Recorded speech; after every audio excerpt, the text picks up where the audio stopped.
All right, guys, welcome back to another episode of the League Express podcast. My name's Jake Kearnan, and joining me as always is the editor of League Express, Martyn Sadler, on the other sate of the world. G'day, Martyn. How you going? Hi, Jake. I'm fine. It's a lovely day here in England, mate. I hope it's nice on the Uh, Sunshine Coast. Mate, it's sunny. It's sunny. But Martyn, we've got a very, very special guest with us here today, and he told us just before we hit record. It's actually, I guess it's his first media PR commitment since the big meeting yesterday. So thank you very much. We've got Nigel Wood joining us, Martyn. Can you, I guess, give us a brief introduction to Nigel? Well, Nigel is a rugby league man, through and through. I've known Nigel since about 1996, when he was the chief executive at Halifax. Since then, he became the chief executive at the Rugby Football League, and had a very long career there. Left the RFL in January 2018, but of course has now come back again. And congratulations, Nigel. You've now become the chairman of the Rugby Football League after yesterday's Rugby League Council meeting.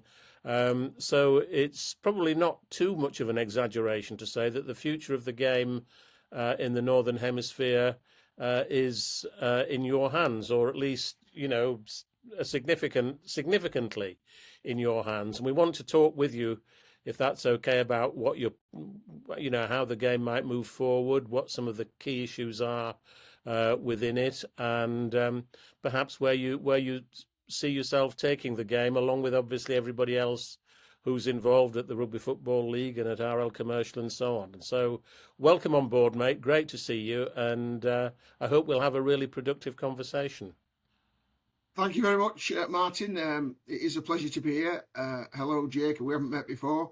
Martyn's assessment's right. It's a lovely morning here in the north of England, and I'm very happy to be here and happy to talk rugby league. Awesome. Yeah, we very much appreciate your time today, Nigel.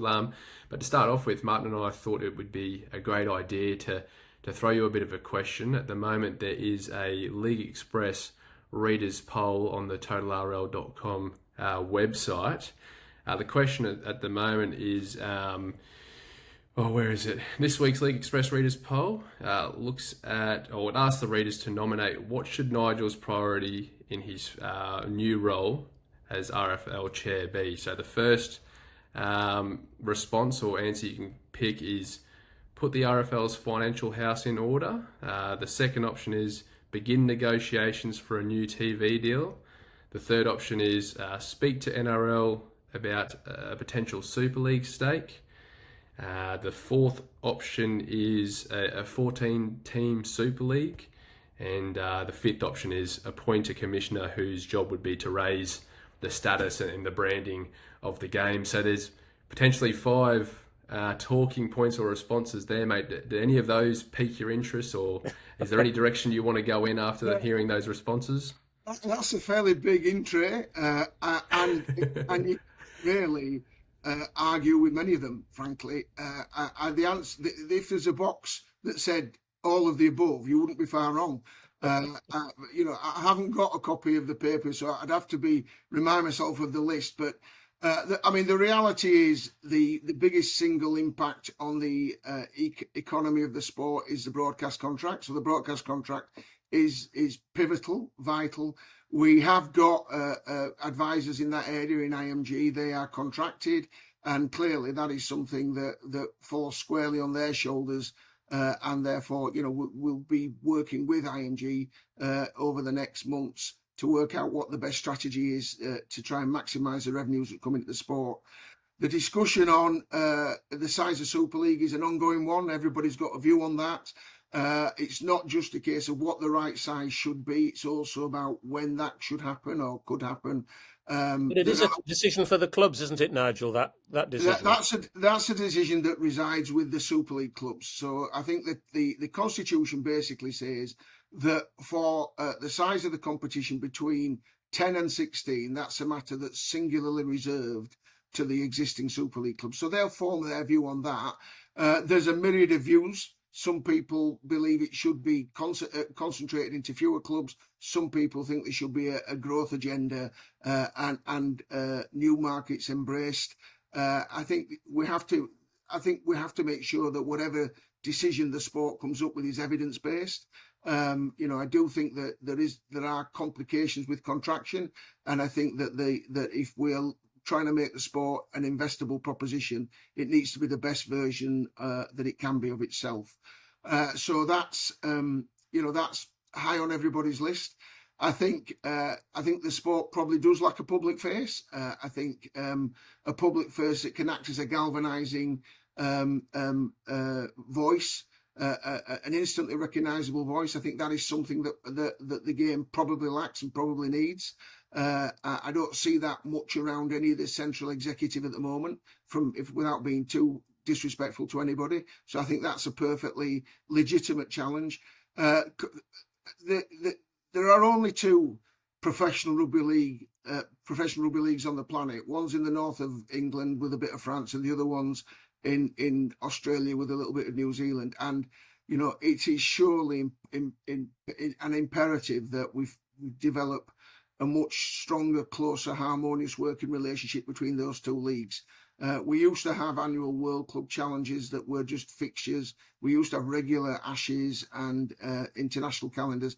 These are being re-established thanks to the good work of club owners and the enlightened leadership at the NRL. But most sports that want to punch their weight do have a really vibrant international calendar and really strong working relations between the professional leagues. So yeah, that's got to be a priority. Jake, I've forgotten what the rest of the list was, but all of the above, most of it, all of the above would be my answer. There's no shortcut. These are really strategic, significant issues that the game has to wrestle with and find the right solution for. Nigel, you mentioned France just then in passing. There is a lot of feeling among certain clubs that don't like the French clubs being in Super League. But what's your view on that? Because the thought of, Catalan Dragons have been in Super League since 2006. Toulouse spent one season in Super League, but might conceivably be there next year. Who knows? It's assuming that we're still doing things via the grading system. But what's your attitude towards the French clubs? So one of the unavoidable consequences of having a long career in rugby league that you've got a memory that can dredge up why original decisions were taken in the first place. And there was a significant decision taken about 2005, 2006 to admit a French team into the elite British competition. And for those listeners and viewers that remember, right at the instigation of Super League, there was a team called Paris Saint-Germain that was included for 2 seasons. It didn't particularly work in Paris. It got too expensive.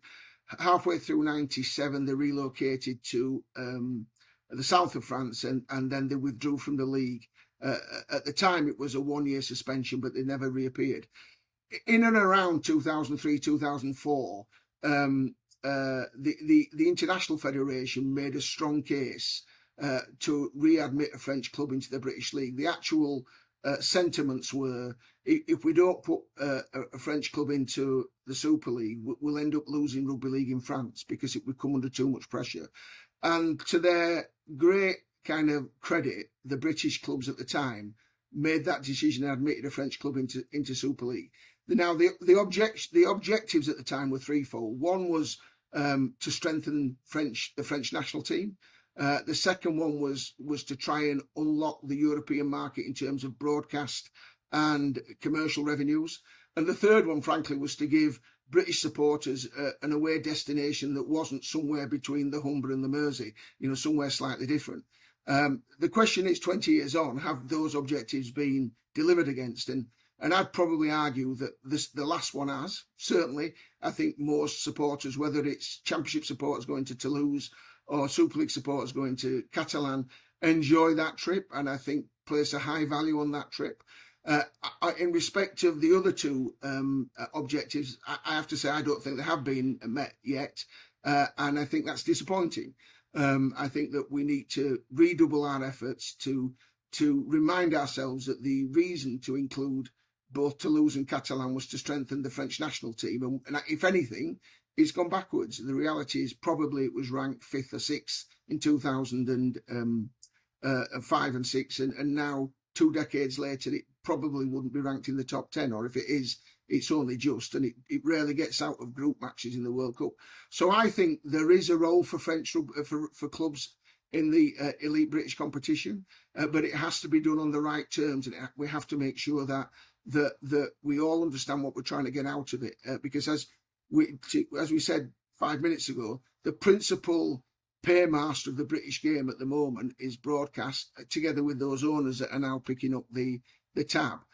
And we have to make sure, we have to recognise at the moment there isn't a broadcast offer coming out of France, which we all have to work to deliver. I wonder whether there would be more chance of that, though, if Toulouse were also in Super League, Nigel.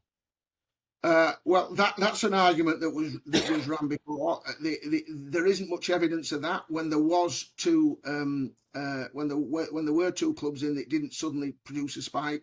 I know that the logic would be if you have a local derby, that would provide some kind of additional benefit to French TV. In all the negotiations I did with French television, and they were considerable in my time as chief executive, I never once was left with the impression, or actually given an undertaking from any of the broadcasters in France, that if there were two clubs, that would be the catalyst for greater investment in rugby league. So I think we've just got. I believe in supporting international rugby league. I believe in supporting French rugby league specifically. I think there's a role for French rugby league in the British pyramid. I think we've just got to make sure the terms are right for both sides. And does that mean that you believe that neither French club should get any distribution from the centre? No, I don't. I'm not saying that. I'm not saying that. I'm not saying that. I'm not saying that at all. I think it's just got to be proportionate, and I think these are to be discussed. I don't think cutting them adrift and saying they've got to come in completely on their terms is probably right. But I also think that we have to understand that this is a professional league, and yes, and everybody has to pay the way. Yeah, of course. Well, just looking at Super League, what's your ideal in terms of where you want to take Super League in the next few years, Nigel? It's a 12-team competition now. Are you somebody who believes it ought to expand to 14, perhaps even as early as next year? Or are you a bit more reserved than that? Do you think it's got the potential to expand to 16, for example, which I think would be the right number personally, but without committing to which clubs would fill those vacant spots? But what's your view on the right size of Super League? Well, I think the right size of Super League has to be fluid based upon the quality of the potential clubs that are capable of playing in it. What you wouldn't want to do is just predetermine a number, whether that's 14 or 16, 18 or 20, and then just busy start populating them without having one eye on what the quality of those clubs would be. I mean, the NRL have gone over the last 20 years. The NRL have gone from having what was a 14, then a 16-team competition, and then went to 22. Then when the merger between Super League and the ARL took place, dropped it back to 14 and have built slowly back out again. The reality is that Super League has to be high quality. That's the reality. It has to be high quality. That means proper facilities, proper stadia, playing in front of 10,000 people, and businesses that can generate sufficient revenue to spend at salary cap, produce talent, and provide compelling week in, week out entertainment. That's the challenge we're all trying to deliver against. And I wouldn't automatically rush to go to 14 or 16 if to do so put at risk the overall quality of the league. But at the same time, I think most people accept that 12 isn't the right number when you have loop fixtures that are needed to populate out the fixture list, just because a lot more clubs in the UK own their own facility and therefore need that volume of games. So I think it's a fair challenge. It's a challenge that the game's wrestled with for 20 years. My own view is that if you're good enough to be in Super League, we should find room for you in Super League, and that in business, you're either growing or you're contracting, and I know which is the right side of that equation to be on. Do you think it's good for the game, though? I mean, there's been a lot of publicity recently about we're going to up the overseas quota to 10 players for Super League. I mean, that's going forward, isn't it? Is that a good thing? Is that going to squeeze young English talent out of Super League clubs, do you think? I think the issue about the supply of players is kind of complicated, and what I think we do have to do is ensure that the highest quality of athlete is available to be played, whether they come from Bondi or whether they come from Berkshire. Really, that's the reality, and I think there's been a lot of discussion about how the football Premier League has gone from being a kind of 25 years ago a new concept to being probably one of the most powerful sporting leagues on the planet, and they've basically become unregulated. It's become the depository for talent from all the way around the globe. So why wouldn't you want the very best talent, irrespective of where they come from, really? Now then, having said that, we seem to have this the wrong way around at the moment, because the Championship have no quota regulation, so they can pull players in from around the world. But the Super League, where actually that's the broadcast product and where we showcase our best talent, has a restriction. So there's an argument both ways. My priority was to get the best talent available to clubs, because at the end of the day, when clubs are winning, most people aren't that bothered about where the players come from. Yeah, I mean, it's interesting, the Premier League comparison. You're right. There's no limit there on the number of overseas players. And it's interesting, isn't it, the way you define success, because actually the Premiership clubs, and Manchester United are the best example of this, are losing money absolutely hand over fist. Yeah. They exist because of very generous owners, it seems to me, or owners who are investing, hoping to make a capital profit in the long term. But if we tried to adopt that model, we would have been bankrupt years ago, I would have thought, because we don't have the number of people who are stepping forward, from on an international scale, wanting to buy our leading clubs, and that's another thing, isn't it, Nigel? We've seen some suggestions that the NRL isn't the only organisation that's interested in investing in rugby league in this country. There are other organisations elsewhere that are looking to invest in major sporting bodies, and I think you've probably got some knowledge of that. Can you tell us anything about where those discussions are at the moment? Because that's pretty exciting news, really. Not particularly, not really. I mean, the reality is there's been a lot of investment into sport over the last decade. I think Formula One was bought and sold probably 10 years ago. The CVC investment into rugby union has been well reported a few years ago. The Middle East have been very active in acquiring other sports, particularly individual-based sports like boxing and golf, and items such as that. There's Matchroom that's invested into snooker and into darts. So there are a lot of organisations that are looking at sport as an investment option, and I happen to think that rugby league is one of the best investment options, completely the best investment option. I think it's a terrific on-field product, could be better, but it's terrific. I think it's got a really good, loyal fan base. I think it's got a strong fan base that follow it around wherever it's played, and I think that it's there to be invested in. When you talk about the Manchester United model, I wouldn't underplay and I wouldn't underestimate the fact that we've got a terrific bunch of owners at the moment, and they are very generous. And without it, we wouldn't have the sport that we've got now. And we did for a number of years have less dependency on benefactors, but that unfortunately is increased over the past decade or so.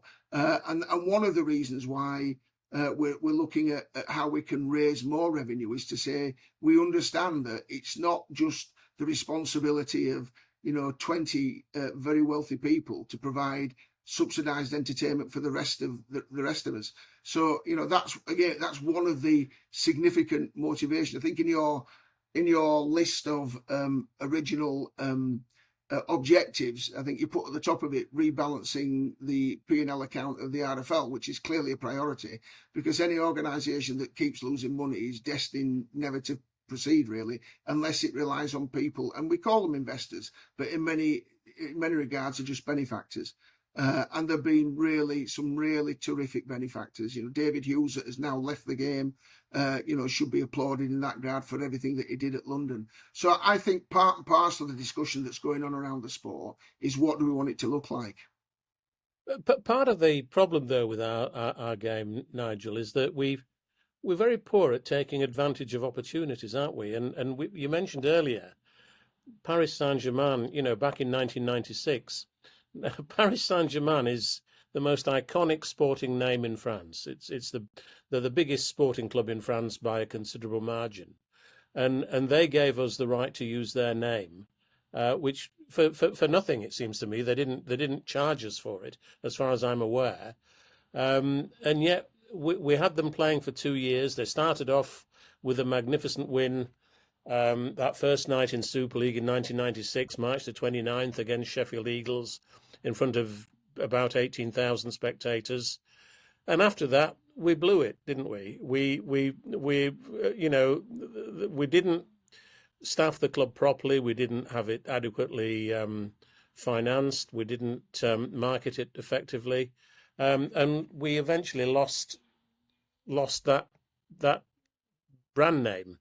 And of course, Paris Saint-Germain have just won the European Cup a few weeks ago with that amazing 5-0 victory they had.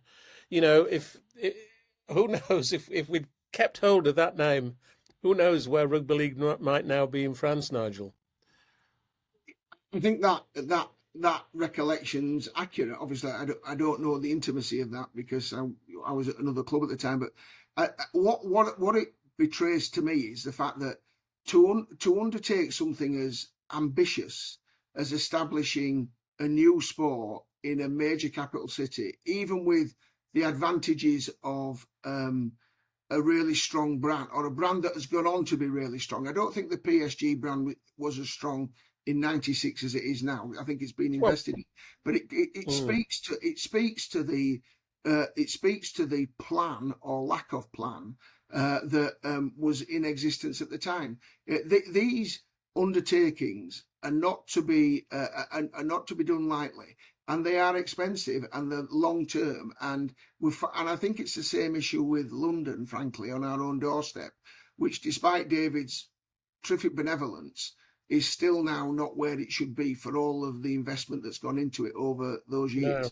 So, and I think that the hardest thing really is to recognise that establishing a new sports franchise of some size and competence is a multi-year obligation, and in the current economic times is a multi-million-pound decision, not just something to be done by dropping a pin on a map and a kind of with a hit and hope strategy, which is why we come back. It kind of circles back round to the discussion on what do you want Super League to look like? Because if you want, if it's just a case of dropping pins on maps, then the danger is that you make short-term decisions and put clubs into the comp that may be unsustainable. So it is all about doing. It's the work that nobody sees really, behind the scenes. Now, people can make quick decisions about, well, we need a club in Cumbria and there needs to be, another club in London, and Wales needs to be better represented. These are just kind of comments without the business plan behind it. And once you actually do the calculations, then you'll have a serious idea about whether it's a viable prospect, because they are tens of millions of pounds. Jake, you spent 2 years in England. Now you're back in Australia. So you've got a unique perspective in a way. Obviously, as a Queenslander, I assume you're still basking in the glory of last week's Origin game. But how from your experience, what do you see as the major problems that we have over here to get on some sort of a par with the game in Australia? Um, I think for me, when I came over, we were a little bit shocked about the lack of, I guess, profiling around some of the biggest names in the game, some of the branding around the teams as well. I mean, obviously, you have those same sort of, teams competing every year. I was probably shocked a little bit about the divide between those top four, top five teams, and then the bottom half of the league as well. And I think for me coming over at the time I did, it was hard because the NRL was going through such a great transition of growth under Peter V'landys and Andrew Abdo. And I think how far the NRL's come since COVID, which was a challenging time for everyone. I just think they had really led the way. But it sort of leads me to a question I wanted to ask Nigel. When you look at what the NRL has done over the last 5 years under V'landys and Abdo's leadership, is there anything, when you look across at them, is there anything that you really appreciate that they've done for the game? Is there anything from their approach you could take and implement into the Super League? And I guess finally, have you been in touch with them since coming back into the position you're in now? A lot of questions there. But given that it's at the time of writing, it's not even 24 hours since. Give him time. Forgive me, but I will be in contact, of course. As I said earlier, the reality is the two professional leagues, I've got an obligation to the rest of the sport to work as harmoniously and as collaboratively as possible, because at the end of the day, nothing works like international rugby league, whether that's international national rugby league or international club rugby league. So there are a lot. I think that it's a great opportunity in sport, really. In terms of learning points, I think one of the big challenges really is for the British game is actually to pull standards up a little bit, and that takes resource. So obviously, I think the NRL have done terrific broadcast deals for themselves and have got the clubs into a position where not only is the salary cap 100% funded, but then there's a premium on top of that. That allows you to make investment decisions that at the moment are not available in the British game. And the thing we have to get right in the British game is to actually start the rebuild and start actually planning for growth and actually increasing revenues. And then we can start to look at fixing some of the issues. When you're spending a lot of your time just making sure that you're existing, it's not the basis on which to build. So I applaud everything that Peter and Andrew have done completely. It's a different economy. A lot of money gets sucked out of British sport into the behemoth that is association football. People don't just talk about the Premier League here. Remember, the EFL is probably bigger. I think it's the fifth biggest soccer league in Europe. It's and that's our second. That's the British game's second tier. So there are differences, but only a fool would not go and seek support or advice or any other learnings. I do think that we're still probably more one of the biggest differences is in governance, and one of the biggest differences is in decision making. At the moment, we've got a very democratic system in the UK where clubs have the final say on lots of things, and I think that probably isn't the same in the NRL. And basically, when you're giving clubs everything they need and more, you actually earn that right to be a bit more dictatorial, and that's the democratic difference, I would say. And it's interesting, isn't it? One of the problems for you is that there are quite important things that you've got no control over. I mean, for example, we've got a struggling club at the moment, Salford, who earlier this week was saying they might not even be able to put out some of their best players against Leeds because the players might refuse to play. They're obviously in financial enormous difficulties, and yet you, as the chairman of the RFL, don't have any control over that club or over its fate, as you might say. And I wonder if you compare that, for example, to the governance structure of something like Major League Soccer, which is a fantastic success story, where if there was a club in trouble, the centre would be able to come in, grab hold of it, sort it out, and put it on the right path. Because it would have the legal right to, effectively, the legal ownership of each individual club. So I just wonder whether there are major changes needed to the way that our sport is legally structured, Nigel, to actually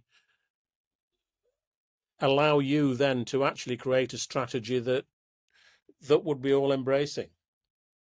Look, I think you make a really sound point. With respect, I think it's similar to the point I've just made, that the current regulatory framework and constitutions that exist around the game place a lot of power with clubs. The way to exert more influence over your shareholders is to do a better job in providing revenue for them and demonstrate more competence and more revenue from the centre, and to win their confidence that you can be trusted with that agenda. I think if we can strengthen our offer such that it is capable of being invested in by third parties, that might be the time for the constitution to change. But at the end of the day, the clubs own their competition, and they're entitled to have a view as to how their competition proceeds and progresses. That's the reality, and we can wish it away if we want to. But it will follow. What will happen is influence follows the money, Martyn. That's what tends to happen. So wherever the money comes from, those providers tend to have the biggest say about what the direction of travel is. Do you think that playing games in Las Vegas, I mean, the NRL have been there twice. We've been there once now. We're going obviously again next year with Hull, KR and Leeds. Do you think that playing games there, for example, opens us up to a potentially wider audience of possible investors, for example? Has some of the potential interest that we've mentioned already actually been piqued by people seeing the game played in Vegas? Might have been. It won't have done any harm, will it?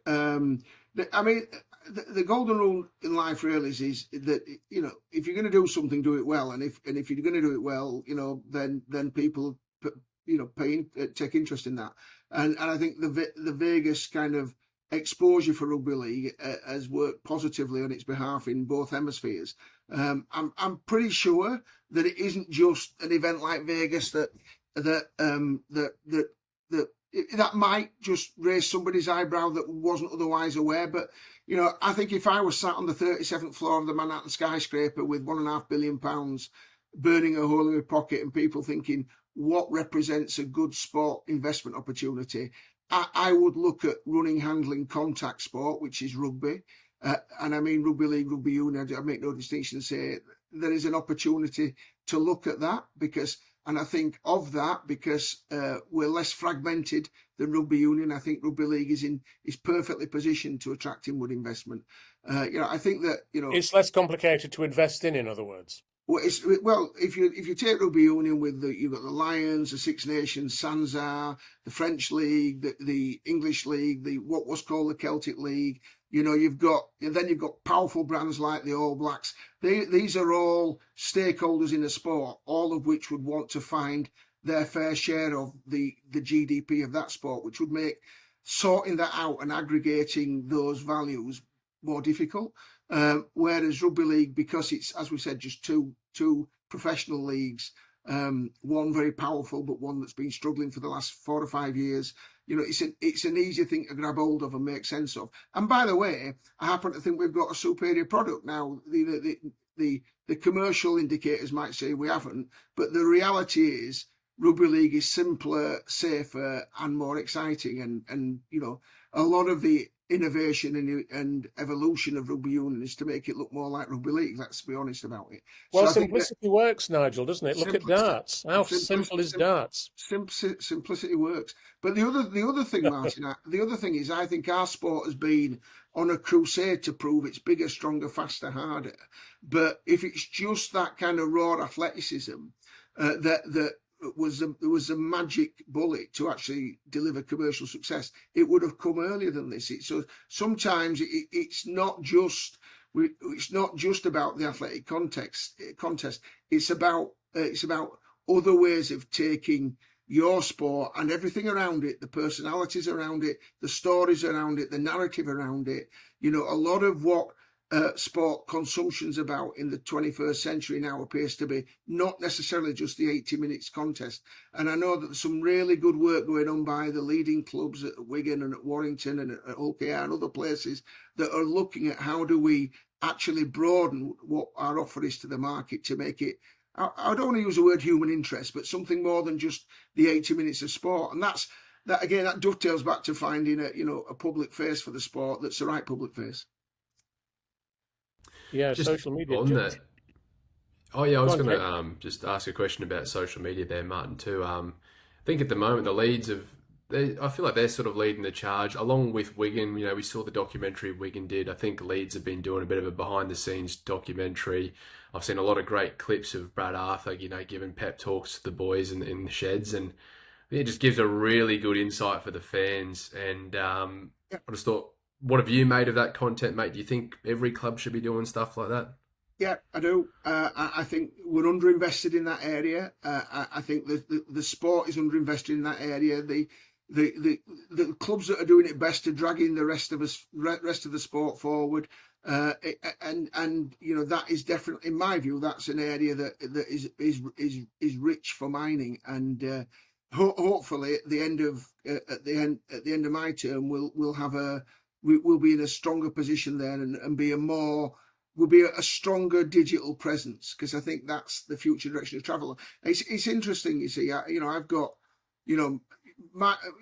children. My son doesn't sit down and make a commitment to watch 80 minutes of sport. He consumes his sport in a different way on a different device, and we've just got to understand that that's what happens in the 21st century, and we've got to start being able to manage our resources in a way that gives the public what they want. We've got to monetize it. That's the point, haven't you? If you're giving people different ways to consume sport, you've got to find ways to monetize it if it's going to benefit the game, I guess. And that's the question that faces everyone, and some are quite successful at being able to do that. You mentioned your own time now that you're back as the chairman.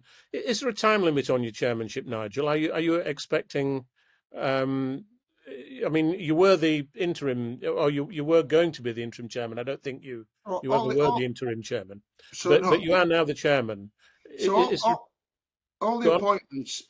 appointments, I think, are to the next AGM. I think it's either May or June 2026. Right. But just because of how the changes at board level were arrived at in March, they can only be reappointed for less than a year, and then basically, I would hope to be able to recommend to the members of the RFL what the right way forward is in that time anyway. And at the moment, you're heading the strategic review. Can you? I mean, obviously, I think the current situation is that you're expecting to give a final report in December. But can you? I think you gave an update on the strategic review to yesterday's council meeting. Can you reveal anything to us today about where you are up to on that? Everything we've been talking about for the last half an hour are items that the strategic review. It's almost like it's not a discrete piece of work that's parked off over here. It's the mainstream of where we're trying to take the sport. So the reality is we're trying to make the sport the most investable proposition it can be, and with the best centre that we can have in terms of providing services to the clubs, making life easy for the clubs. There'll be a discussion on competition structure and structure of cup competitions. Hopefully there'll be a stronger international outcome as a consequence of this. But all of everything that we've just spoken about is part and parcel of what the strategic review is looking at. Everything. And how important is this autumn's Ashes series, Nigel?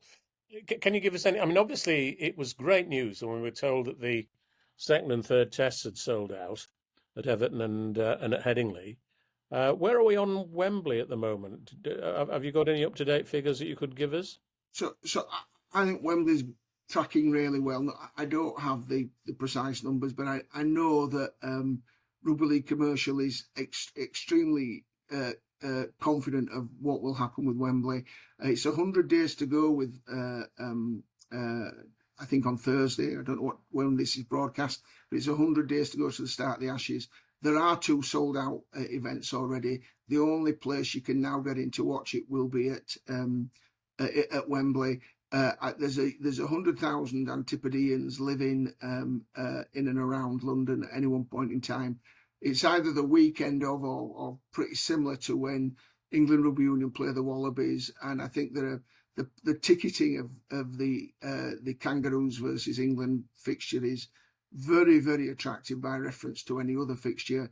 I think it would be great for us to beat the record attendance at Wembley, which I think was 73,000. It would be great. It would send a massive signal to the rest of the world that International Rugby League is alive and kicking. You think there's a chance of doing that? Yeah, I do. Yeah, I do. I think there's a really good momentum towards it. I think there's an interest in it. I think there's an appetite for it. I think as we get closer to it, I think people will become more excited by it. I think and I also think it's almost mission critical for us as a sport. The last thing you need is banks of empty seats. Particularly when they're a striking red colour that stands out. So I'd be pretty comfortable. Or sorry, not comfortable. I'd be pretty confident of a good outcome. But I tell you what, there'll be no stone left unturned in trying to make that happen, because the endeavours of everybody at Rugby League Commercial will be on, as they always are, on delivering great central events at the climax of the season. And Jake, Nigel, are the Aussies actually going to are the Aussies going to turn up? Because you've no coach at the moment, you've not booked any hotels, you've not booked any training grounds. What the hell is going on in Australia? mate? Come on, mate, you're Well, the Australian here. yeah, I'll just get on the phone now to the ARL perhaps to say, boys, come on, sort it out. Get Now, Kevin Walters appointed. it actually leads into the question I was going to ask, Nigel. Do you think like Australia needs to pull their weight a little bit in terms of marketing this game? We've seen England or Sean Wayne's released his preliminary squad. It'd be nice if we had a coach first of all, and second of all, if we could do a similar squad that could create a bit of hype about the potential players we might be bringing over. Uh, I'm not going to criticise anybody. At the end of the day, Australia's made the biggest commitment and agreeing to come and play. I think the imperative is on British Rugby League administration to make the most of that opportunity and to create the stories and create the narratives. Everybody's very busy.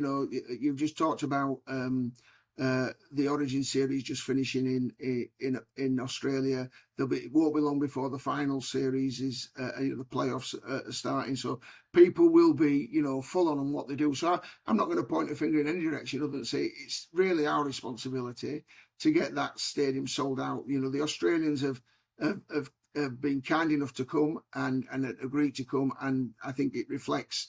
It bodes well for the future of International Rugby League. So I think it's really our imperative. Can I just ask you another slightly left field question, Nigel? There's been a lot of publicity this week in rugby union about the Welsh Rugby Union cutting down the number of its teams that currently play in their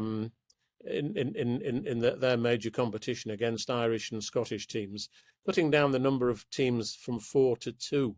At the moment, I think they've got teams in Cardiff, Swansea, Llanelli, and Newport, and it looks to me as though they might cut out Newport and Llanelli and just have teams in Cardiff and Swansea. Does that give us any scope for saying to Wales, look, put some investment into rugby league and develop a major team that could ultimately be a Super League team in South Wales. Now that the number of rugby union teams seems to be, being chopped in half. So again, as we said earlier, when you've been around the sport as long as you and I have, Martyn, you'll remember that The originally, Crusaders, yes. you remember that originally the Welsh Rugby Union had 5 franchises, and it was what the 5th one was in that middle area, Bridgend, which they were called the Celtic Warriors. And they were effectively excommunicated from within the Welsh Rugby Union pyramid, and became a rugby league franchise, Celtic Crusaders. Over a period of time, that then got relocated to North Wales, and actually, a version of that club still exists, playing now at Colwyn Bay. So the answer to your question is yes. There should always be everything in Wales is particularly difficult, or has been in the past. There might be a more enlightened approach towards rugby league from rugby union. I think there's still some emotional scars from before rugby union became fully professional, and all of these all the great rugby Welsh rugby league players came north. Most notably the recently knighted Sir Billy Boston, but others, many others. And so I think there is some legacy there in terms of rugby league always being put under pressure. But the thing about rugby union is that the Welsh league, they had about 14 teams, if you remember, Aberavon and Ebervale and all those, and they used to be on Sunday afternoon rugby special, week in, week out, the Pontypool front row. And then they went to, when they professionalised in 95, they created 5. The difference in rugby union is the bulk of the revenue gets generated from the international game. So they will start from a position of, how do we keep Wales Rugby Union, the national team, as competitive as possible? And then they'll push that down into how many actual fully professional clubs they can afford to supply the national team. And in Ireland, for instance, they've got 4, haven't they? And in Scotland, I don't know whether they certainly had a team in Borders that's now there. They may simply have Glasgow and Edinburgh. Yeah. They might have more, but it's if anything, it just speaks to the economics of sport. I know it's not particularly newsworthy, and I know it's not particularly sexy just to talk about balance sheets and profit and loss accounts and feasibility and viability. But at the end of the day, this is a business, and somebody has to pick the tab up at the end of the day, and therefore things have to be viable. And whatever's going on in Welsh rugby at the moment is they're assessing what the most viable structure is for them.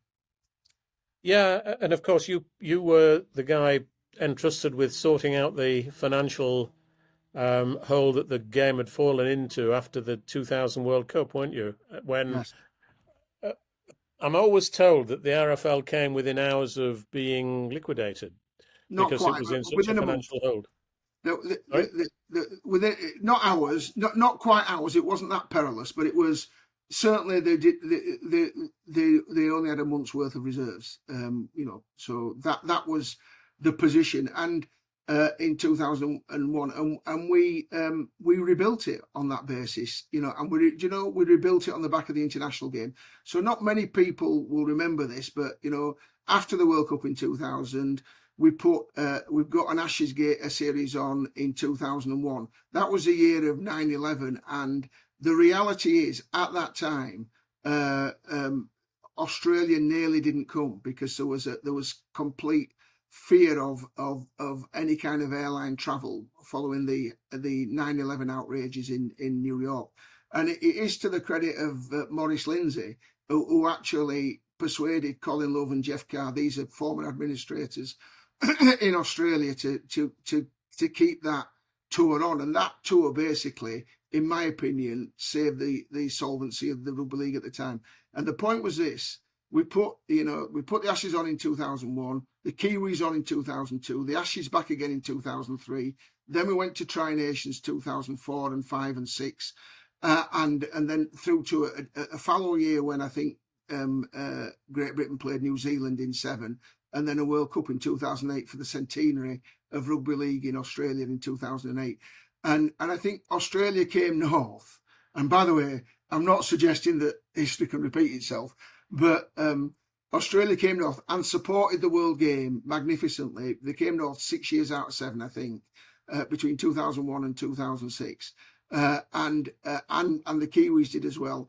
And we rebuilt both International Rugby League, the finances of the International Federation that had taken a hit, and also the finances of the RFL on the back of that. And basically, we just tried to start making sensible decisions instead of poor decisions. And that's the factual reality of what happened, Martyn. Absolutely. Can I just finally, I think from me probably, IMG were appointed in 2022. They've been involved now for more than 3 years with the RFL, or with RL Commercial, in fact, to be more precise. You've said already that they will undertake the negotiations for the next TV deal, which obviously I suppose reflects one of their major strengths as an organisation. But I assume you've now seen the contract that IMG signed with the RFL and RL Commercial and so on. How do you see that relationship? I mean, it's a 12-year relationship, isn't it? I assume that you will be having conversations with IMG on an ongoing basis. So far, apart from the grading system and some work on social media and so on that they've sort of tutored the clubs in, I think it's fair to say. We've not seen an enormous amount of evidence about what IMG are doing. They are being paid, I think, a fee of 450,000 a year, as I understand it. How do you see that relationship evolving, Nigel? So, look, I think that it's a legitimate question. I think the first thing is IMG would want to be reassured that they're providing value and providing good service. I've been in 2 or 3 meetings over the course of the past couple of months where I've been very impressed by what they've done, none of which sees the light of day, really. They've done quite a lot of work supporting Rugby League Commercial in terms of the commercial agenda, and I mean non-broadcast commercial agenda, so the sponsorship agenda and the other kind of licensing-based income-generating opportunities. And as you say, they're doing quite a lot in the digital space and the club support digital space. So there are things that don't get the credit for that they deserve. I think that it is unfortunate that the only thing that they're getting associated with is a grading system which looks very similar to a former licensing system that the game had previously, which many people I think have got reservations about. The wider game seems to have. So I think they pay a price for that reputationally. I'm looking forward to getting closer to IMG and understanding how we can get best value out of the arrangement, because at the moment I think they're doing some good stuff, and I wonder whether it's capable of being even better. So there are some people in the game who have questioned the value of the relationship with IMG, but you're not one of those, presumably. Well, I think everything's on the table and to be discussed. I think that's that. If you're having a strategic review, there can't be any no-go zones. But at the end of the day, the last 2 meetings I've had have both had powerful and positive contributions from that organisation that I've seen in areas that perhaps haven't had the publicity or the recognition. What do you think of the grading system, Jake, as an Aussie? I mean, you must find it quite a strange concept. Yes and no, Martyn, because over here in Australia we don't have the promotion and relegation system. So I guess for me coming over, that was always a bit of a foreign concept. But don't get me wrong, I really enjoyed experiencing it. In 2023, when I first touched down in England, the excitement towards the end of the season when every team's sort of fighting to stay off the bottom. I think bringing in the grading system from the outside looking in was probably a good step because it forces clubs to lift their standards, not only on the pitch but off the pitch. I think at some point you need to draw a line in the sand and say, well, if we're going to be the premier rugby competition in the country, we need to draw a line in the sand somewhere and improve our standards. And I think that's what the grading system is doing. Don't get me wrong, it's held up the mirror to a lot of clubs, but ultimately, you want to keep progressing in sport, and I think this might be one way that kicks a few clubs into gear. Absolutely. Okay. Anything else that you want to tell us, Nigel, that you can reveal about what's going to happen in the next few months? Top secrets, anything like that, mate? Yeah, top secret.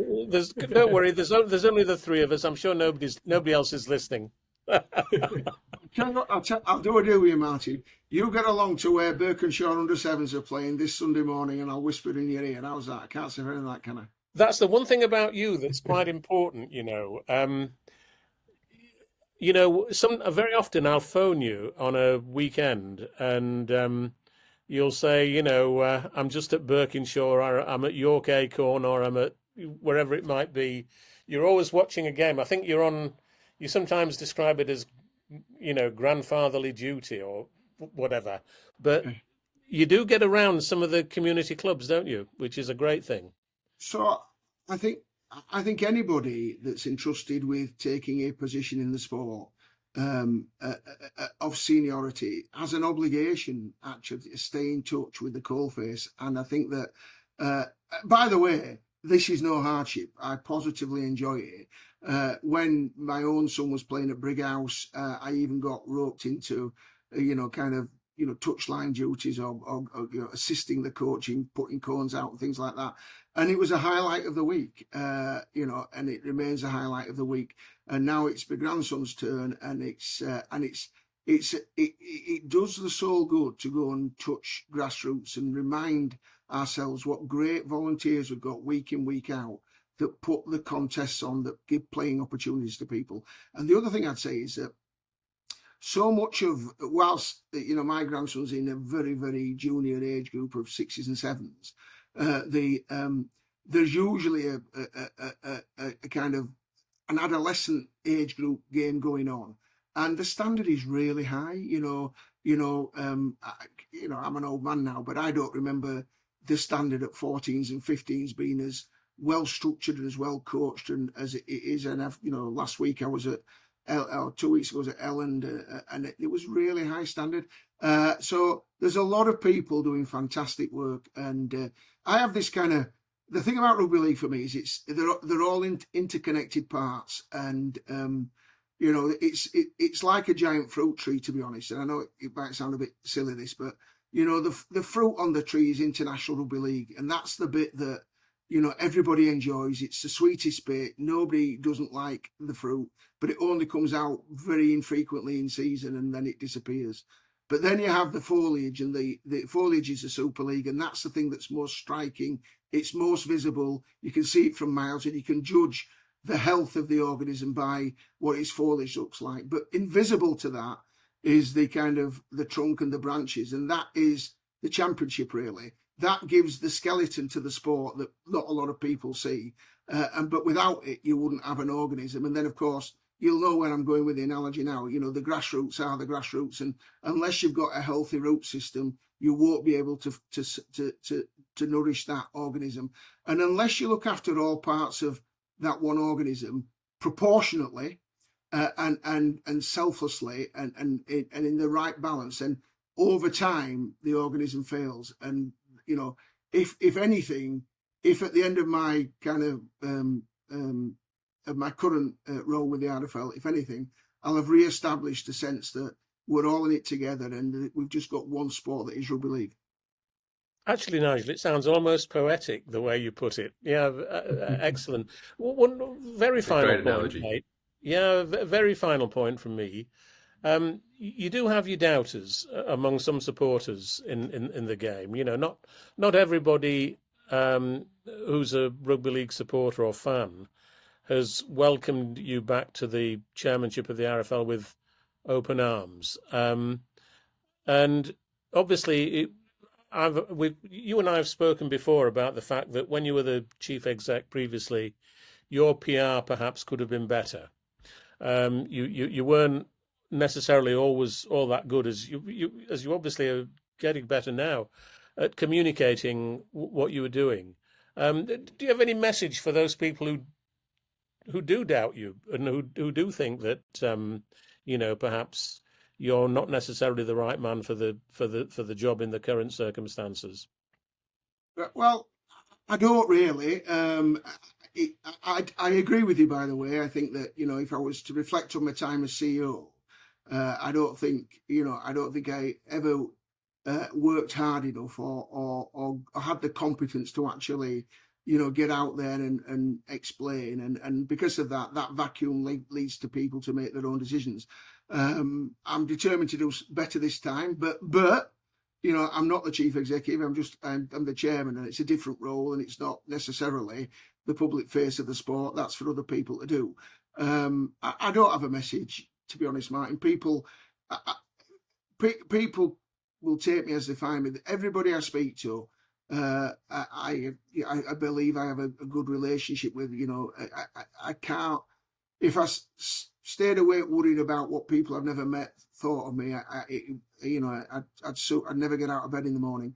And the reality is, I'm happy to be judged on results. When I went into Bradford, which I didn't do lightly because of all of the potential, accusations and bits and pieces. I went in because I was asked to go in, and because as a retired guy, I could give it some time and give it some energy and give it some, hopefully, a little bit of expertise. I did it, and I was asked for the same question. And at the end of the day, I just said, well, just,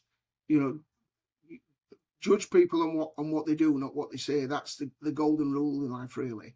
And I think some of my 17 years at the RFL has been dismissed ridiculously lightly. 17 years of financial stability, gets passed over as if it just happened by accident. And recreating an international game and creating magic, and introducing the benevolent fund for injured players and running a World Cup in 2013, they all kind of get airbrushed out of existence, really.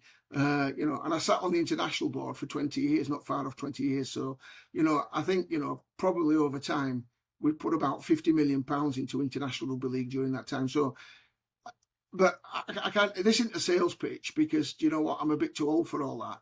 At the end of the day, I'm doing the role because the clubs have asked me to come and do the role, not because I feel I've got unfinished business, or because there's a greasy pole for me to climb. Because you know what? I'd be very happy to get back to the cruise ships as soon as I can. Okay, mate. Well, that's awesome, Nigel. Well, we thank you for your time today. Martyn, is there anything else you want to touch on before we wrap things up here today, mate?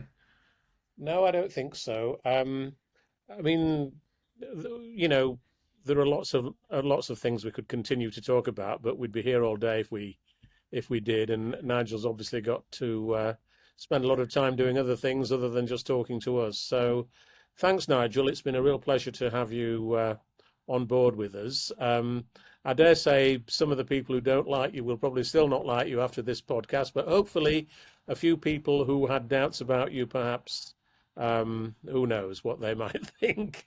We'll see. But I wish you good luck in the role, and I hope that you're successful in it, and that we do see new investment coming into the game, and we have a fantastic Ashes tour this year, hopefully in front of a full house at Wembley, which would be absolutely incredible.